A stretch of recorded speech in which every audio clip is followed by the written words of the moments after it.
최근 광주에서 있었던 여고생 살해 사건, 장영기 사건을 지켜보며 많은 사람들이 비슷한 걱정을 하고 있습니다. 특정 여성에 대한 집착과 분노가 결국 살인으로 이어졌다는 점에서 해외에서만 보던 일셀 범죄가 이제 우리나라에서도 나타나는 게 아니냐는 우려입니다. 몇 년 전만 해도 남의 나라 이야기 같았던 일이 이제는 뉴스에서 자꾸 마주하는 일이 됐습니다. 특히 이런 범죄를 저지르는 이들이 사건 전까지는 평범한 사람으로 보였다는 점이 더 무섭게 느껴집니다. 오늘 소개할 드라마 소년의 시간은 바로 이런 질문에서 출발한 이야기입니다.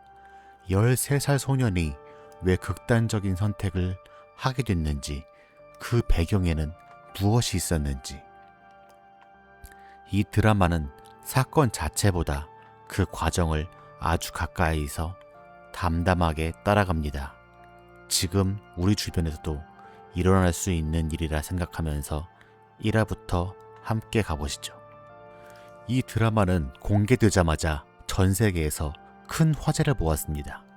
가장 큰 이유는 촬영 방식 때문입니다. 편집 없이 한 장면처럼 이어지는 원테이크 촬영입니다. 그럼 이제 1화 이야기를 차근차근 따라가 보겠습니다. 이른 아침 조용한 주택가에 경찰차 여러 대가 갑자기 들이닥칩니다. 경찰은 밀러 가족의 집문을 부수고 그대로 안으로 들어갑니다. 이 집에는 아버지 에디, 어머니 맨다, 아들 제이미, 딸 리사가 살고 있습니다. 가족들은 아직 잠에서 덜 깬 상태로 갑작스러운 상황에 그대로 얼어붙습니다. 경찰이 향한 곳은 제이미의 방입니다. 13살 소년 제이미를 체포하러 온 것입니다. 제이미는 이불 속에서 몸을 떨다가 결국 겁에 질려 실수를 하고 맙니다. 아버지 에디는 대체 무슨 일이냐고 소리치듯 경찰에게 이유를 묻습니다.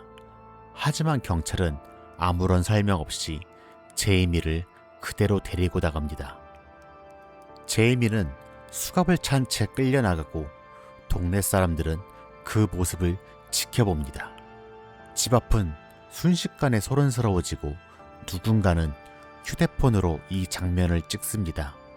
제이미는 경찰차에 태워지고 아버지 에디도 함께 경찰서로 향합니다.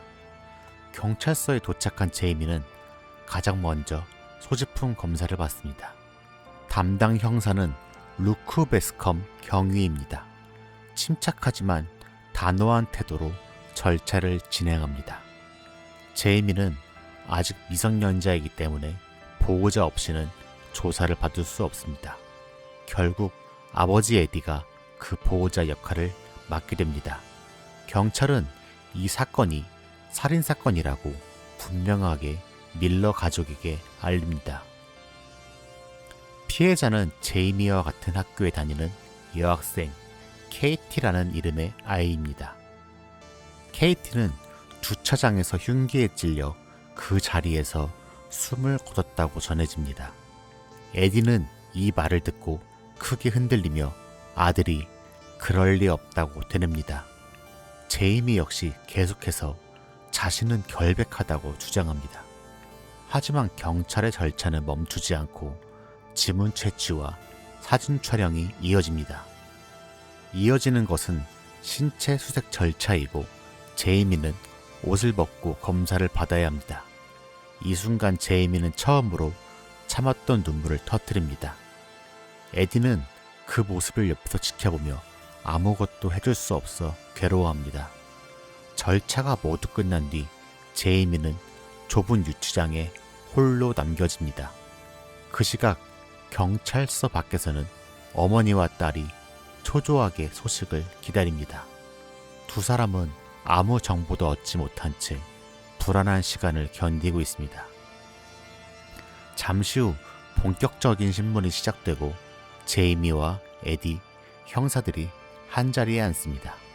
형사는 사건 당일 아침의 행적을 묻고 제이미는 모른다는 말만 계속 반복합니다. 방 안 분위기가 점점 무거워지고 제이미의 목소리도 조금씩 흔들립니다. 그때 형사가 결정적인 증거를 꺼냅니다. 사건 현장 근처의 CCTV 영상입니다. 영상 속에는 후드를 쓴 소년이 등장하고 형사는 그 소년이 제이미라고 말합니다. 제이미는 여전히 아니라고 부인하지만 목소리에서 점점 자신감이 사라집니다. AD는 그 영상을 보다가 아들의 낯선 표정을 발견하고 말을 잃습니다. 형사는 같은 장면을 여러 번 각도를 바꿔가며 다시 보여줍니다.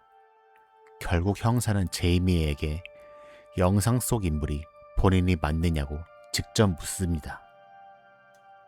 긴 침묵이 흐른 뒤 제이미는 아주 작은 목소리로 대답합니다. 1화는 여기서 끝이 나고 사건의 전체 그림은 아직 드러나지 않습니다. 평범해 보였던 이 소년에게 대체 무슨 일이 있었던 걸까요? 그 답은 다음 화부터 조금씩 밝혀지기 시작합니다. 1화가 경찰서 안에서 벌어진 일이었다면 2화는 무대가 완전히 바뀝니다. 형사 루크 베스컴과 미샤 프랭크는 제이미가 다니던 중학교로 향합니다. 학교는 이미 사건 소식으로 발칵 뒤집힌 상태입니다. 복도마다 학생들이 삼삼오오 모여 수군거리는 모습이 보입니다. 교장은 형사들에게 협조적이지만 학교 전체가 몹시 어수선한 분위기입니다. 형사들은 먼저 교무실에서 제이미의 평소 생활에 대해 묻습니다. 담임교사는 제이미가 특별한 문제를 일으킨 적 없는 아이였다고 말합니다. 하지만 조금 더 이야기를 나눠보면 교사들조차 제이미를 잘 몰랐다는 게 드러납니다.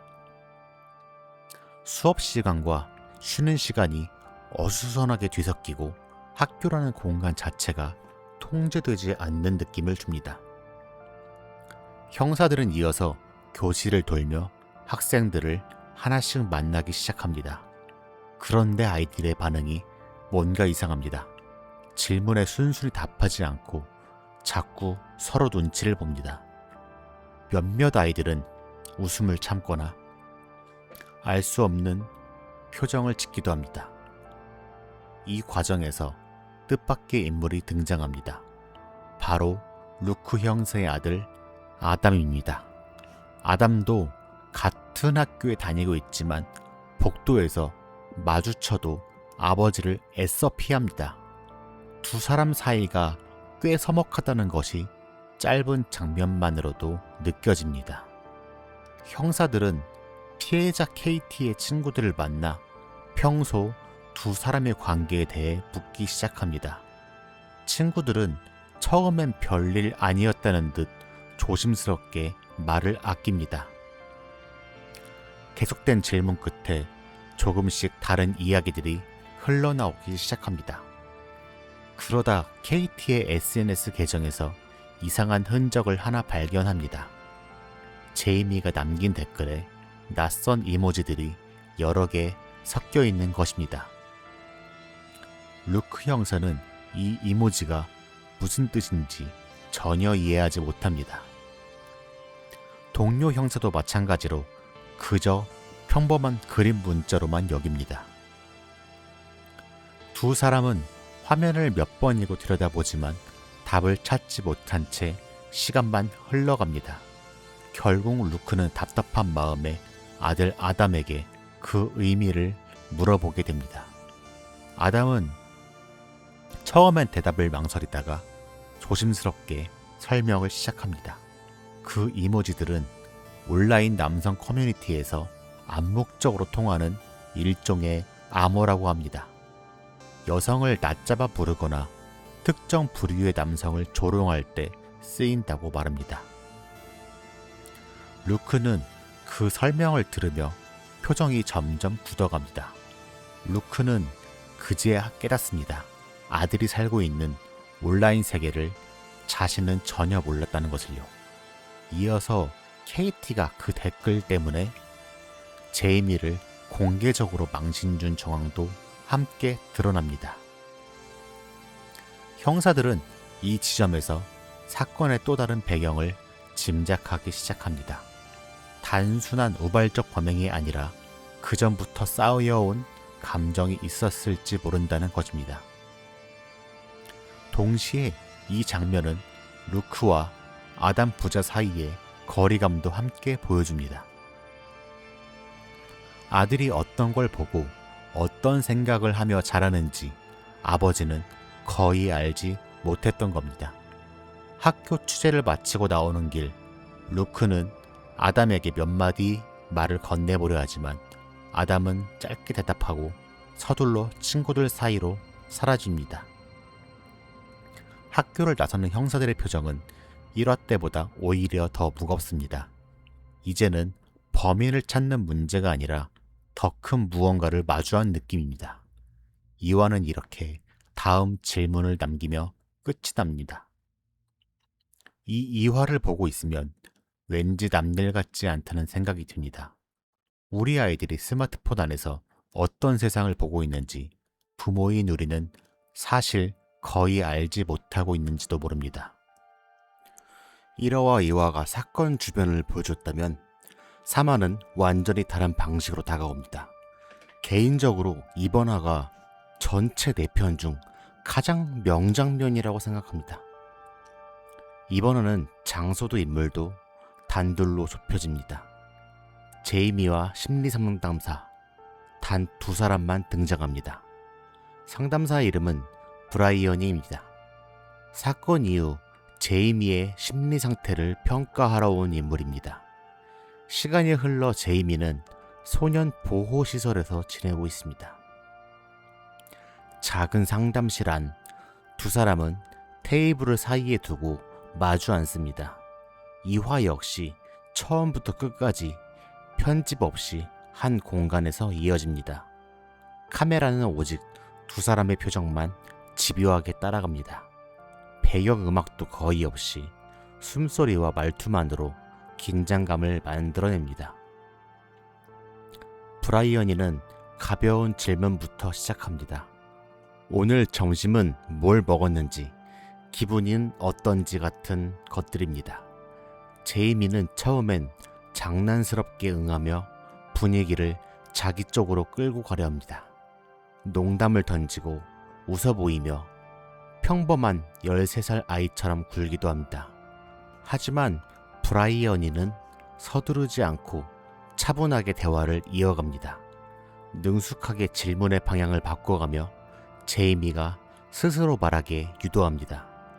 대화 주제가 조금씩 가족 이야기로 옮겨갑니다.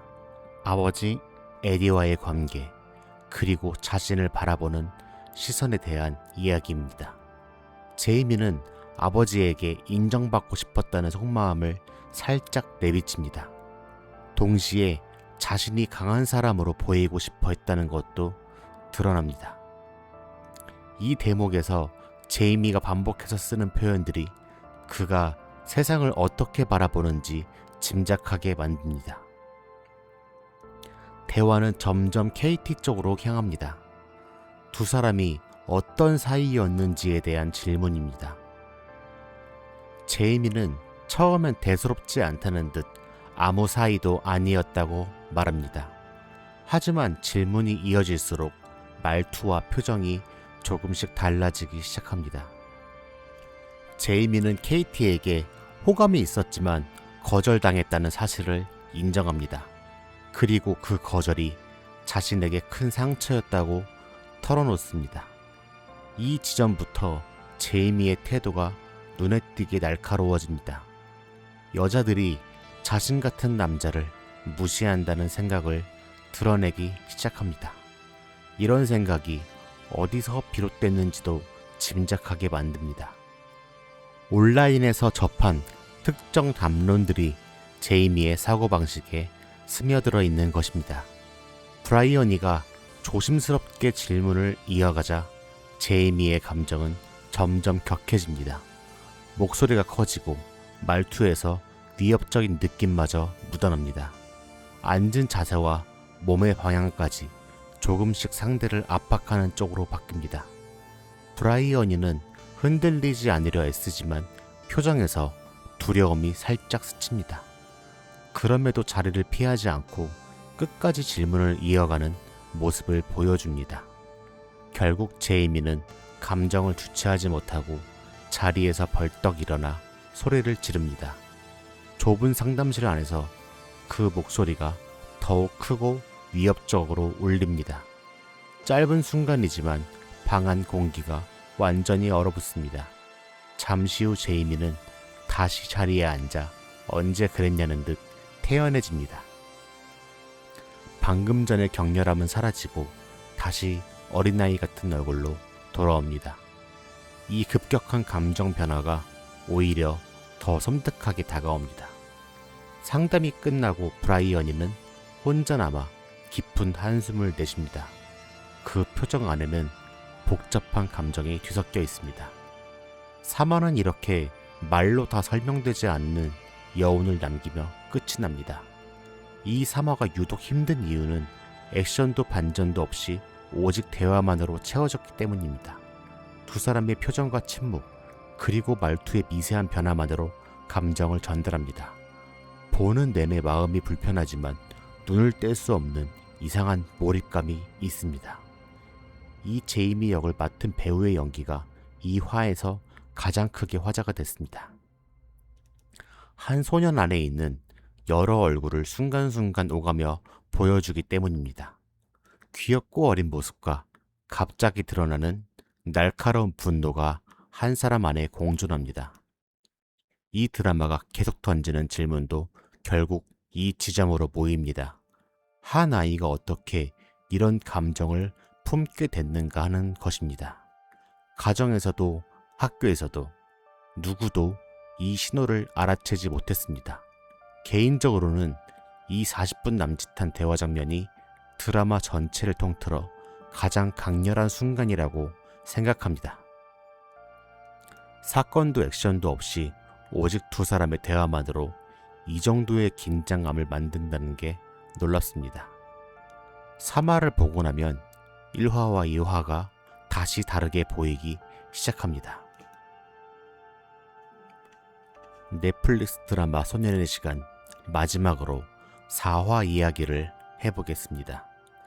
지금까지와 다르게 이번 화는 시간이 꽤 흐른 뒤를 보여줍니다. 사건이 있고 나서 13개월이라는 시간이 지난 시점입니다. 무대도 경찰서나 학교가 아니라 평범한 어느 하루 밀러 가족의 일상입니다. 이날은 마침 아버지 에디의 생일입니다. 그런데 밖으로 나가 확인해 보니 가족의 벤에는 누군가 뿌려놓은 페인트 자국이 남아 있습니다. 살인자의 가족이라는 이유로 누군가 앙심을 품고 저지른 짓입니다. 에디는 이 자국을 지우기 위해 페인트 제거제를 사러 나서기로 합니다. 에디와 어머니 맨다, 딸 리사는 함께 철물점으로 장을 보러 나갑니다. 가는 길에는 세 사람의 소소한 대화가 이어집니다. 농담을 주고받고 잠깐 웃기도 하는 평범한 모습입니다. 하지만 그 평범한 아래에는 쉽게 지워지지 않는 그림자가 깔려 있습니다. 가족들은 겉으로는 일상을 살아가지만 속으로는 계속 사건 이후를 견디고 있는 중입니다. 페인트를 고르던 도중 어린 점원이 에디의 얼굴을 알아봅니다. 점원의 표정이 순간 굳어집니다. 점원은 에디에게 다가와 조용히 무언가를 속삭입니다. 에디는 그 시선과 반응을 못 본 척하지만 표정에서 상처가 그대로 드러납니다. 맨다는 그런 남편을 보며 아무 말 없이 손을 잡아줄 뿐입니다. 가족들은 사람들의 시선을 계속 의식합니다. 동네에서 마주치는 눈빛 하나하나가 이들에게는 무거운 짐이 되어 있습니다. 한때는 이웃이었던 사람들도 이제는 먼 발치에서 수군거리기만 합니다. 벤으로 들어온 가족. 에디는 페인트통을 벤에다가 들이붓고 가족들과 집으로 돌아갑니다. 어색한 침묵이 흐릅니다. 대화 도중 제이미에게 전화가 걸려옵니다. 스피커폰을 받은 에디. 제이미가 최근 재판에서 혐의를 인정하겠다는 말을 언급합니다. 이 소식에 가족들의 반응은 복잡하게 엇갈립니다. 안도하는 마음과 동시에 밀려오는 죄책감이 뒤섞여 있습니다. 리사는 제이미 이야기가 나올 때마다 자기도 모르게 마음이 무거워진다고 털어놓습니다. 학교에서도 동네에서도 계속 이야기를 들으며 지내야 했다고 말합니다. 부모로서 무엇을 놓쳤는지 에디와 맨다도 계속 스스로에게 묻고 있습니다. 맨다는 그동안 몇 번이나 제이미에게 더 관심을 가졌어야 했다고 되뇌입니다. 에디는 반대로 자신이 아들에게 어떤 아버지였는지를 곱씹습니다. 바쁘다는 이유로 아들과 충분히 대화하지 못했던 시간들이 떠오릅니다. 저녁 식사가 끝난 뒤 에디는 혼자 제이미의 방으로 들어갑니다. 방은 사건 이후로 거의 그대로 남아 있습니다.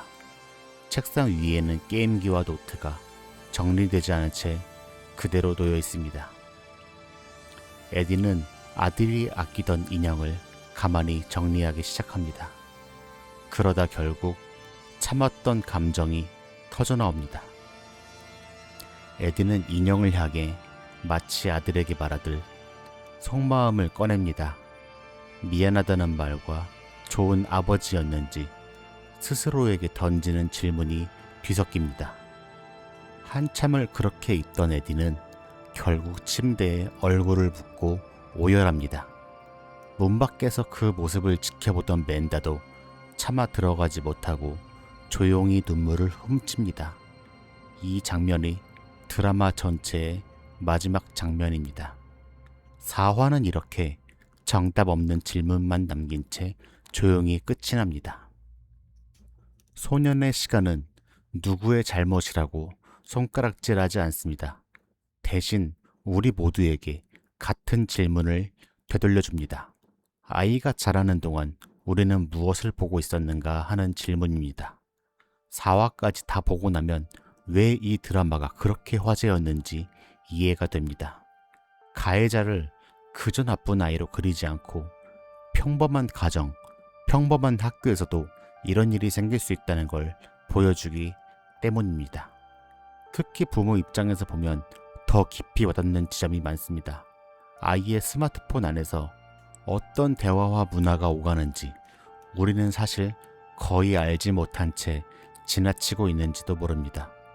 에디가 아들의 방에서 보인 마지막 모습은 그래서 더 오래 마음에 남습니다. 별다른 연출도 음악도 없이 그저 한 아버지의 뒷모습만 비추다 끝나는 방식입니다. 그 담담한 연출이 오히려 더 큰 여운을 남깁니다. 소년의 시간은 불편하지만 꼭 한 번은 봐야 할 이야기라는 생각이 듭니다. 이 작품은 배우 스티븐 그레이엄의 손끝에서 시작된 이야기입니다. 그는 극중 아버지 에디 역을 맡았을 뿐 아니라 공동 각본과 제작까지 함께한 인물입니다. 이야기의 시작은 어느 시상식이 끝난 뒤 돌아오는 차 안이었습니다. 그레이엄과 감독 필립 바란티니는 전작 보일링 포인트로 상을 받고 돌아오던 길이었습니다. 두 사람은 차 안에서 최근 영국에서 벌어진 10대 소녀 살해 사건들을 이야기했습니다. 왜 어린 남자아이들이 칼을 들게 되는가라는 질문이었습니다. 그날의 대화가 이 드라마의 씨앗이 되었습니다. 감독을 맡은 필립 바란티니는 전작에서부터 원테이크 연출로 이름을 알린 인물입니다.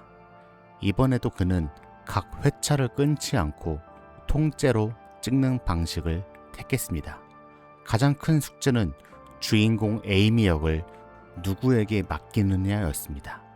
처음엔 17살, 18살 배우로 어려 보이게 분장을 시키는 방법도 고려했습니다.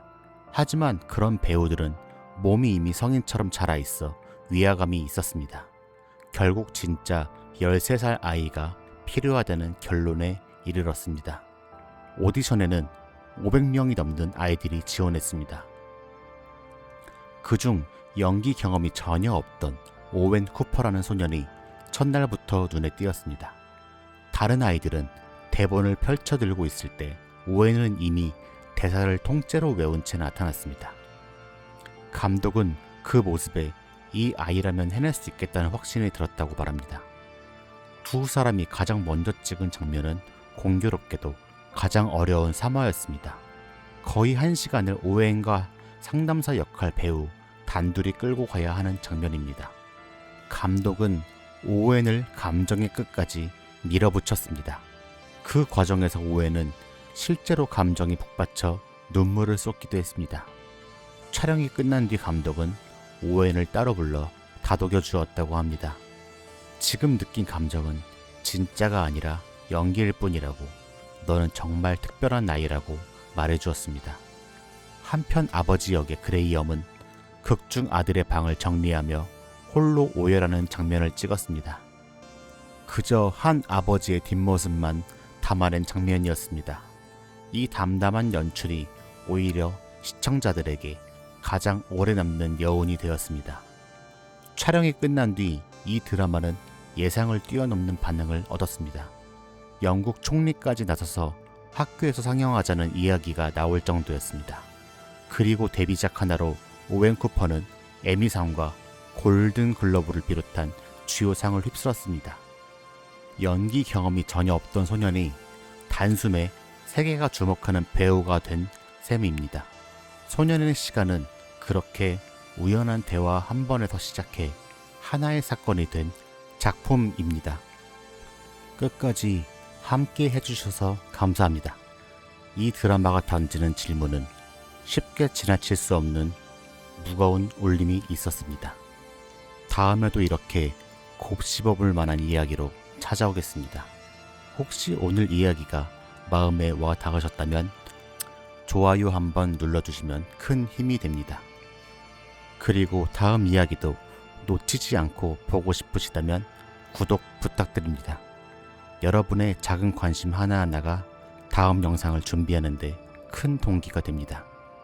오늘 하루도 고생 많으셨습니다. 편안한 밤 되시길 바랍니다. 다음 이야기에서 또 뵙겠습니다.